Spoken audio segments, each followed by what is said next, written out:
Hi there, it's Carl Irwin, the Common Magician, and I've got something interesting to show you. I've got a deck of cards, and I would have you shuffle them. The key here is that they are completely shuffled. They're in no particular order for what we're going to do. I'll take the cards. We're going to try something unusual here, and again, I just want to impress upon you the fact that these are completely shuffled by you. No order to them at all. They could be used in a card game or something like that. That's how this is starting. You can show them around and demonstrate that all the cards are in a completely randomized order. What I want you to do is I want you to take a look here, and you'll see, if you look, you'll see one card. You see that in your mind? See it in your mind right there? And what I want you to do is I want you to concentrate on that card. And I want you to think about it. Now, it could have been any card at all. Could have been any card at all, but it is only one in particular. You could have seen any card. In fact, even now you could change your mind, but you're thinking of that one. And hopefully you don't see it on the top. Do you see it on the top? No. Do you see it on the bottom? No, it's somewhere lost in the middle. That's the key here. But we can find it. We can find it. I promise you. We'll find it very quickly, very efficiently. If you watch closely, we'll dribble the cards and we'll pull it right out of the center, the 8 of diamonds. Let's try something else very quickly. I've got these cards are completely mixed up. We don't know where anything's at except for that 8 of diamonds that we just found. I want you to just reach in there and slide out any card that you want. You can slide out one card, and I'm going to do the same. If you're going to take one, I'm going to take one. Might as well. So I'm going to take this one over here. And as you look at your card, I'm going to look at my card. Go ahead and take a look. Commit it to memory. You've got it right there. Tell me when to stop. Say stop. Right there. We'll take my card, we'll throw it in, and we will lose it into the deck. Same thing again. Go ahead and say stop anytime. Right there. We'll take your card, we'll throw it in there, and we will lose it into the deck. Okay. Now, I just want to recap what's going on here. We don't know your card. You don't know my card. Only I know my card, and it's only my card to know. Only you know your card, and it's only your card to know. I can tell you now that, unfortunately, my card is not on the top. Your card, hopefully, is not there. Is it on the bottom? Do you see it? No? Very good. What I want to do is I'm going to shuffle again. I want you to tell me when to stop. You control all of this. Go ahead and say stop anytime. Right there. Stop. Good. Okay. Take this one. We'll throw it back in here. I've got 2 packs. They're relatively even. I could take some. This one's a little bit bigger. Do you want me to make them more even? Yes or no? Yes, we'll take a few cards from here and we'll just throw them over there. Maybe that's a few too many. Maybe that's one too many. Whatever you want. Whatever you want. You get to choose. I do want you to pick one of these, though. Pick a pile. Whatever pile you pick is the pile that is yours. Make that very clear. Which one do you want? This one right here. Go ahead and take that pile. I'll take this pile. You're going to keep your pile right there. Mine's going to sit right here. What we're going to do is very simple. I want you to cut approximately half. Cut about half of your pile and put it right there. You're going to do that. I'm going to do the same. And then we'll come back here. We'll complete the cut. We'll complete the cut over here. I want to remind you what has happened. You freely picked a card from a shuffled deck. I picked one. I committed mine to memory. You're thinking of yours. We shuffled up the cards. You told me when to stop. You picked the pile that you wanted. Would it not be amazing if you picked a pile that had your card and if you cut to it? What was the name of your card for the first time? Jack of Clubs. Now, this is fascinating. Not only did you find your own card from your own pile, but I found my own card from my own pile, which happens to be the mate to the Jack of Clubs, and that is the Jack of Spades. Pretty amazing. Let's try one more. We'll try one more, okay? I want you to just go ahead and take a card out. Doesn't matter what it is. Go ahead and take it out. Completely random chance. Go ahead and take a look at it. Commit it to memory. We're going to place it back. Hopefully I don't see it. We're going to place it back into the deck, and we'll lose it again. Very sloppy here. Sorry about that. Lose it into the deck, and I want to make sure that it's very clear. Your card is nowhere to be seen up here. Yes? Your card is nowhere to be seen down there. Correct? Is that right? Go ahead and cut the deck. Complete the cut completely. Yes? Fair enough? Yes? Okay. Go ahead and take a look inside the deck. I don't know where your card is at. I don't know what it is. I don't know where it is. But what we're going to do is very, very simple. Okay, we're going to try to find it. We're going to try to find it. And the way that we're going to find it, I'm going to have you tell me when to stop as I shuffle. Make sense? Okay, you tell me when to stop. Say stop anytime. Right there. What was your card? You stopped exactly at the 5 of spades, which was your card. There you go. So a bunch of things happening here. I just want to show you that you can drive a routine really on one idea, on one control that is a very, very simple control. You find this I've referenced this before, but it's one of the first things I learned as a young person, and I was just getting into some of the more serious types of magic books. Expert at the Card Table was one of my first magic books that I looked at, learning some sleights as a teenager. In here, it really caught my attention was at page number 10, they give you the terms that you need to know. Page 9 and 10, the technical terms. And then following that, you have the system of blind shuffles. In particular, on page 12, I believe it is, you see the shuffle to retain, see if I can find it here, to retain the top stock. It's a jog shuffle. Jog shuffle, very simple. I've talked about this jog shuffle before. Every time I bring this up, people crucify me. I mean, there's just a few of you out there that really think this is some kind of precise, you know, fantastic sort of thing that needs to be done in a very certain specific way. This can be the sloppiest, nastiest looking shuffle that you do. And it is a real legitimate shuffle. It's a real shuffle. It's not even a false shuffle. What you're doing is you're just retaining an amount of cards of whatever size you want. It can be huge, it can be small, but you're just bringing a group of cards back to the top. That's really all you're doing. You're doing it by applying an in-jog. And of course, you know how this is. If we're going to retain the 6 of clubs, the way I do this is I shuffle on top of that by first in-jogging the card. You can see I have 2 solid inches on that sucker, right? And then I shuffle on top. Now you'll notice as I'm shuffling, I'm pretty messy about it. I'm even dropping cards all over the place. You don't have to be a bumbling fool, but you can be extremely loose about this. And it's the fact that you can be loose that makes this really imperceptible, even to magicians. You know that it's there. I'm telling you that it's there. You could maybe even presume that it might be there, but you can't confirm it. You can't confirm it. Even if I follow up with a shuffle where I drop back on top, you don't know that this is the top. You can't confirm it. You can have a sneaky suspicion, but you can't know. It's one of those. It's very, very clean. It has really no bad angles to it, except for your point of view or someone looking directly overhead where people wouldn't be. Very, very simple. And because it is a real shuffle, this is a real shuffle, right, where there's groups of cards going, not single cards, you're not running cards. It's just big packets, and they're being tumbled over. This is better than a riffle shuffle, really, doing this, because you're actually changing the order of every card. You're not keeping anything in a constant order throughout the deck. Because it's like this, and the actual false shuffle, I should say the retention shuffle, looks the same, right? Packets. Doesn't matter the fact that I did it in 2 sequences. Because it looks the same, it's almost impossible to follow. I still call this probably the best false shuffle that I use. I didn't say it's the best false shuffle that there is. I'm saying it's the best one that I use. I've got other blind, completely blind false shuffles. There are completely blind overhand false shuffles. There's some that I use. There's some that I don't bother using because you just don't need to. There's some that you might use.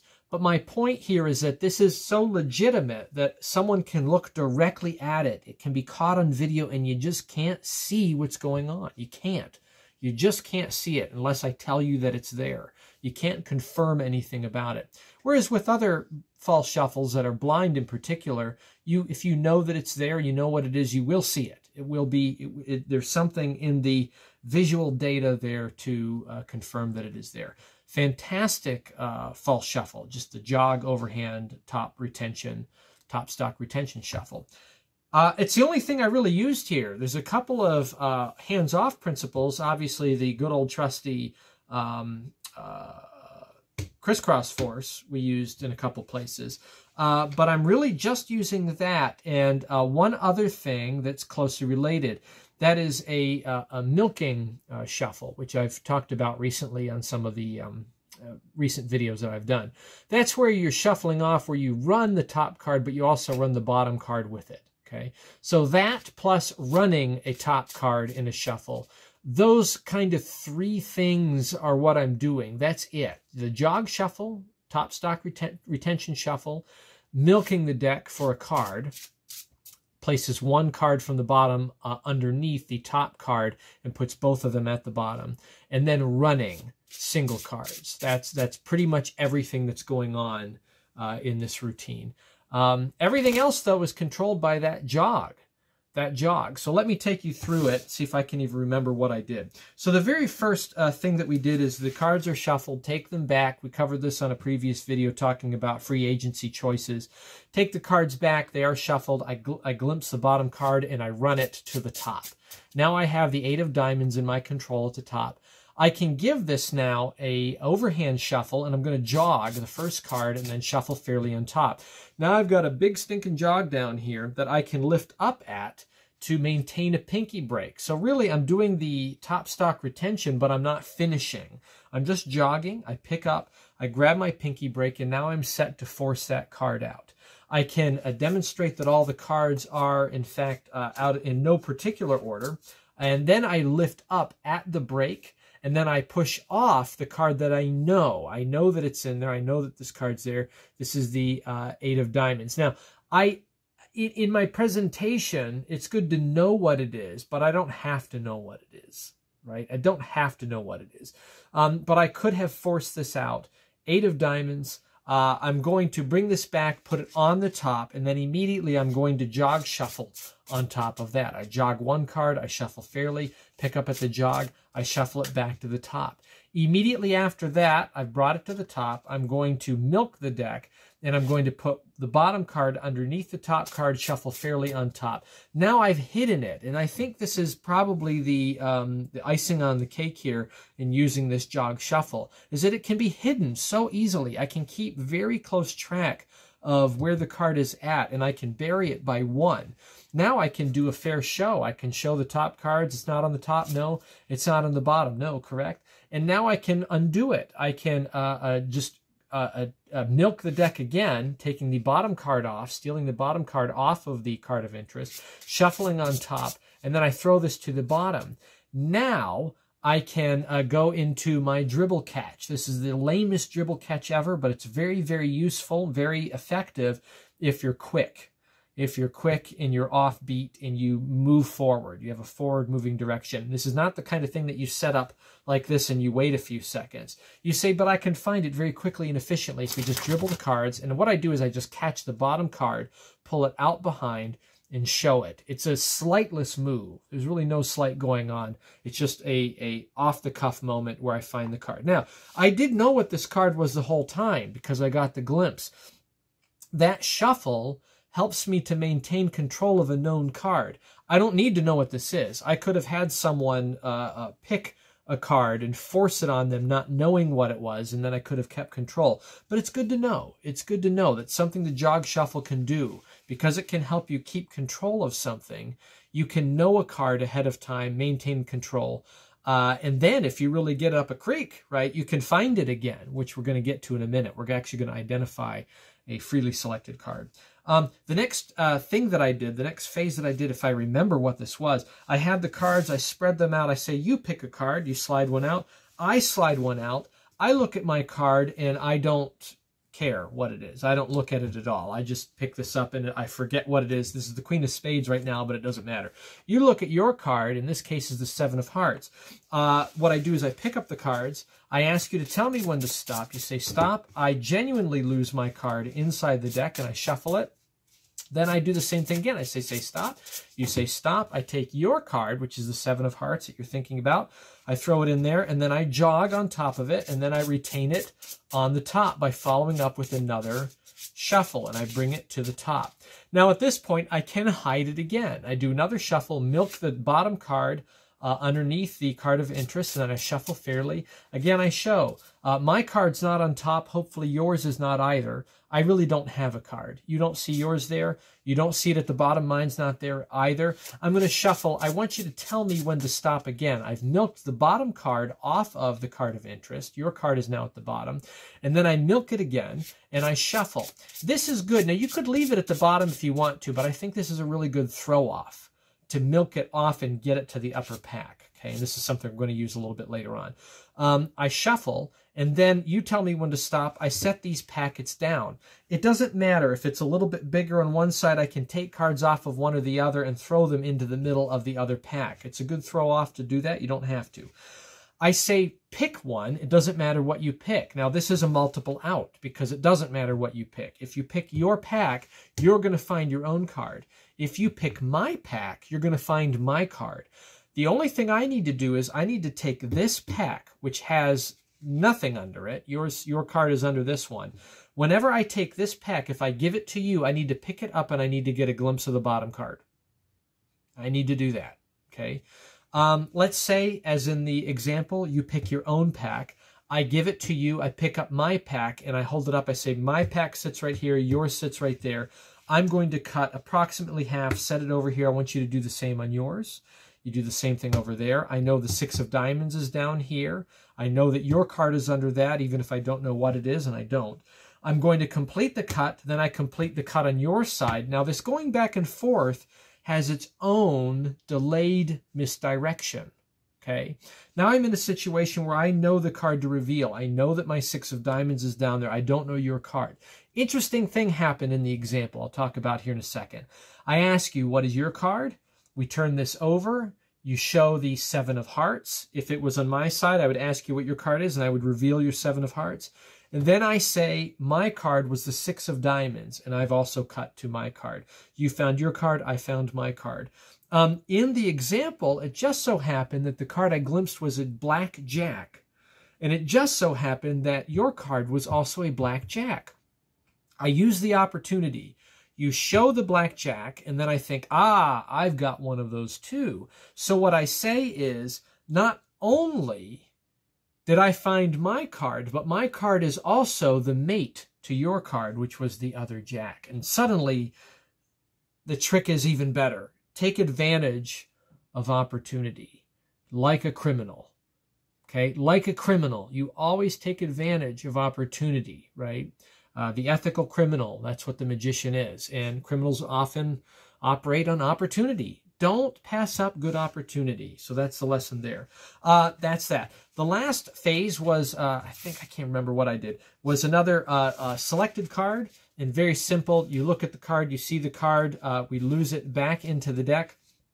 I just jog shuffle it there. I do the same thing again. I get it to the top. I milk one underneath it. I can again show, no, right? That's the shtick. I can then milk off, get it out, and then I say, tell me when to stop, milk it again. You say stop, and then I show your card. There's your card, and I can demonstrate where it's at. So these are all of the different ways that you can use just the jog shuffle. There's so many different applications for it. Not only to get a break, to lose a card, convincingly lose a card, to control an unknown card, to control a known card, to force a card. There's a lot of different ways that you can use that jog shuffle, and it's really the only thing I'm using, right? That and running cards or milking 2 cards. Very, very simple sleights are very closely related. So just a couple of overhand shuffle controls, the ability to hide that stock so that it can't be seen very clearly. Other ideas that we have in there. Here's one for you. Just knowing where a card. In fact, I think I did this in the example and I didn't cover it. Your card is known, 6 of hearts. It's on the top. I can lose it in the deck, right? And then I can shuffle it back to the top, right? So I know that it's here. I can milk it to the bottom, so it's second from bottom. Shuffle on top. When I show not there and I show not there, now I have a key. I just picked up a key because this is next to your card. Not only are you confirming that your card's not there, but now I have a key card. I can say, go ahead and cut the deck. I think I might have done this on the example. I was kind of jazzing through that. You cut the deck, fair cut. I replace it, but I know that the 3 of clubs is next to your card. Okay, I don't have to know what it is. I put it on there, and not only do I know that it's next to your card, I know where it is. I know that it's in the middle. I can now spread the cards like this. Your card is hopelessly lost, but I know that it's in here, and it's right above the 3 of clubs.